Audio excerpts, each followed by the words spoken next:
ఏపీలో ఫ్లెక్సీ వివాదాలు, విగ్రహాలు ధ్వంసం చేయడం పరిపాటిగా మారింది. విశాఖలోని మాధవధార బిర్లా జంక్షన్లో గుర్తు తెలియని దుండగులు ఎన్టీఆర్ విగ్రహాన్ని ధ్వంసం చేశారు. విషయం తెలుసుకున్న స్థానిక టీడీపీ కార్యకర్తలు, అభిమానులు అక్కడికి చేరుకుని ఆందోళన చేశారు. వ్యక్తిగత కక్షతో చేశారా లేదా గంజాయి బ్యాచ్ ఈ ఘాతుకానికి ఒడిగట్టారా అనే అనుమానాలు వ్యక్తమవుతున్నాయి. దోషుల్ని గుర్తించి పోలీసులు అరెస్టు చేయాలని తెలుగు తమ్ముళ్లు డిమాండ్ చేశారు.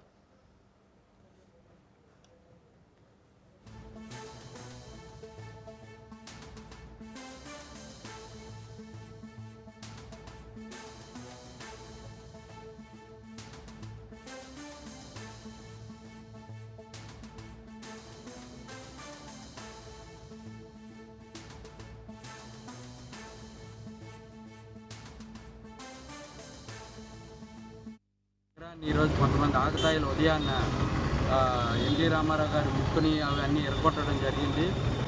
ఆంధ్రుల ఆరాధ్య దైవం ఈ అన్ని పార్టీలకి అతీతంగా ఉన్న మహానాయకుడిని చేయడం మేము తీవ్రంగా ఖండిస్తున్నాం. దోషులు ఎటువంటి వారినైనా ఇమ్మీడియట్లీ వాళ్ళని అరెస్ట్ చేయవలసిందిగా తెలుగుదేశం పార్టీ 50వ వార్డు తరఫున నేను తెలుగుదేశం పార్టీ వార్డు అధ్యక్షుడిగా సన్పుల వరప్రసాద్ని కోరుతున్నాను. అనుమానం ఏంటంటే ఈ మధ్యకాలంలో ఎక్కువగా ఫ్లెక్సీలు చింపడం, అదేవిధంగా టోటల్గా ఈ ఏరియాలో గాంజాయి బ్యాచ్లు ఎక్కువైపోయాయండి. వాళ్ళు ఏం చేస్తున్నారో అనే విషయం కూడా తెలియట్లేదు. ఇది చాలాసార్లు చాలా దృష్టికి తీసుకొచ్చాము, అధికారుల దృష్టికి.